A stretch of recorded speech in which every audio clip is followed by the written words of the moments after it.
ఎన్నికల వ్యూహం ఏ విధంగా ఉంది సార్? మేనిఫెస్టోని ముందుకు ప్రజల్లోకి తీసుకెళ్లడంలో సక్సెస్ అయ్యారా? బాగా.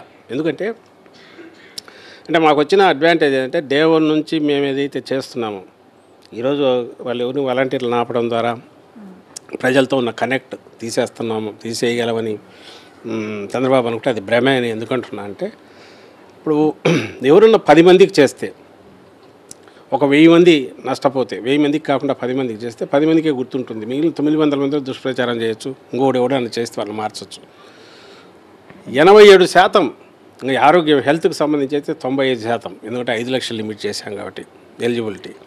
87% మంది ఏదో ఒక బెనిఫిట్, ఏది 50 లక్షల కన్నా తగ్గకుండా సంవత్సరానికి వస్తుంది. ప్లస్ అది కన్సిస్టెంట్గా ఒక క్యాలెండర్ దీనిలాగా వస్తుంది వాళ్ళకు కుటుంబాలకు. అంటే నా సంపాదన నేను కష్టపడిన కూలి పని చేసిన, అంగోడి చేసిన, చిన్నపాటి ఇది చేస్తున్నా, చిరుద్యోగం చేస్తున్నా, నాకు వచ్చేది ఒక సంవత్సరానికి ఒక 60,000 70,000 అనుకునే వాళ్ళు ఉంటే కనుక, లేదా నెలకు 10,000 అనుకుంటే 1,20,000 వస్తే ఆ మేరకు జగనన్న దగ్గర నుంచి వస్తుంది, అంటే ప్రభుత్వం నుంచి వస్తుంది.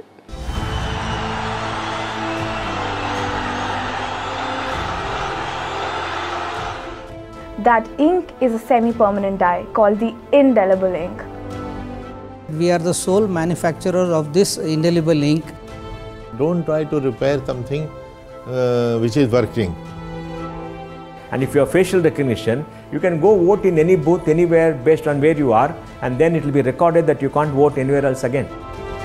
Can we retire indelible ink and use biometrics? Theoretically, my answer would be yes.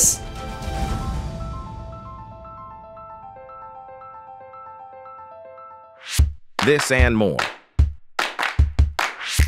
Streaming on News 9 Plus.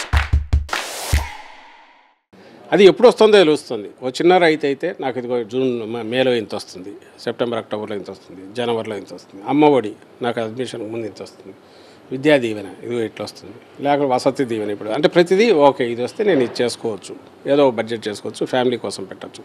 చేయూత, ఆసరా అంటే 1 టైం అది పే చేసినాం, అది రాగానే బ్యాంకు ఏదో కట్టచ్చు, అణిచి తెచ్చుకో, ఇట్లా ప్రతిదానికి ప్లానింగ్ అనేది కుదురుతుంది. అంటే ఏదైనా చిన్న వెంచర్ చేయడానికి కుదురుతుంది, మనం కాళ్ళ మీద మనం నిలబడడానికి ఉపయోగపడుతుంది. ఇది 87% మంది ఇది ఎంజాయ్ చేశారు కన్సిస్టెంట్గా 5 ఏళ్ళు. ఇంకా చంద్రబాబు ప్రచారం ఎక్కడ చేసుకుంటే ఆ 10% మందిలో చేసుకోవాలి. ఇదంతా అబద్ధం అనన్నా చెప్పాలి, లేదంటే మీకేం రావట్లే అని చెప్పాలి. వాళ్లకు ఈ సర్వీసెస్ అవసరం లేని వాళ్ళు, సంపన్నులు ఉంటారు, రకరకాల వీళ్ళు ఉంటారు. ఇంకా అట్లాంటప్పుడు దీనికి ఏం ప్రచారం అవసరము, ఏం మేనిఫెస్టో మేము ఎత్తుకెళ్ళి చెప్పాల్సిన వాళ్ళే చెప్తున్నారు. మా వాళ్ళు వెళ్తే ఏమ్మా మీకు స్కీములు వచ్చాయంటే రాను నాకు కూర్చో అని చెప్పి ఇది వచ్చింది వాళ్ళు చెప్తున్నారు. మీరు చెప్పాలన్నా మేము వేస్తామని. అందుకే మేము స్టార్ క్యాంపెయినర్స్ ఎవరంటే జగన్మోహన్ రెడ్డి గారు అనేది ఎవరైతే మా వీళ్ళు ఉన్నారో అక్క చెల్లెమ్మలు, ఈ బెనిఫిషరీస్, లబ్ధిదారులు, వాళ్ళే మా స్టార్ క్యాంపెయినర్స్.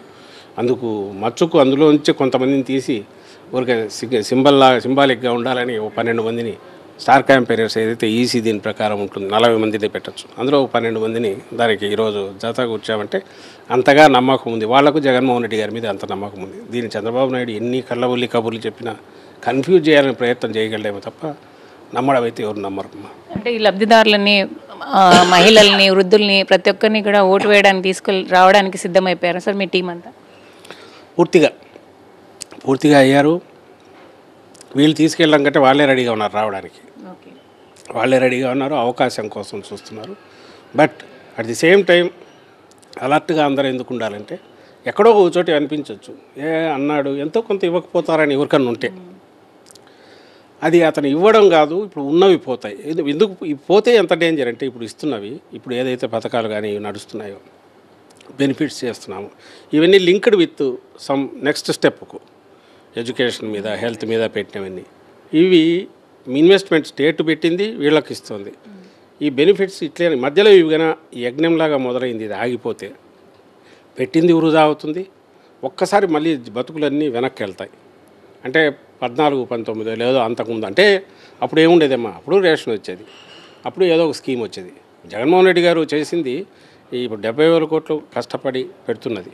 ఇందులో 50,000 కోట్లు, 40,000 కోట్లు ఎంతో ఇప్పుడు పోతుంది బెనిఫిట్స్ పేరుతో, సోషల్ వెల్ఫేర్ కిందకి వెళ్తుంది.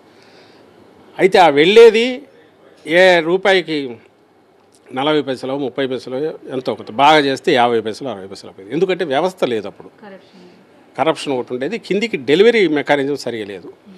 ఈయన డెలివరీ మెకానిజం ఇంప్రూవ్ చేసినాడు, పర్ఫెక్ట్ చేశాడు, ఇంప్రూవ్ కూడా కాదు. డీబీటీ ఒకటి ప్లస్ వాలంటీర్ల వ్యవస్థ ఒకటి కింది వరకు, ప్లస్ ఓపెన్ ట్రాన్స్పరెంట్. మీరు విలేజ్ సెక్రటరీకి వెళ్తే అక్కడ 2000 మందికి సంబంధించి ఏమేమి యాక్ట్ ఏమి చేసినా మొత్తం రికార్డెడ్గా గోడ మీదే ఉంటుంది.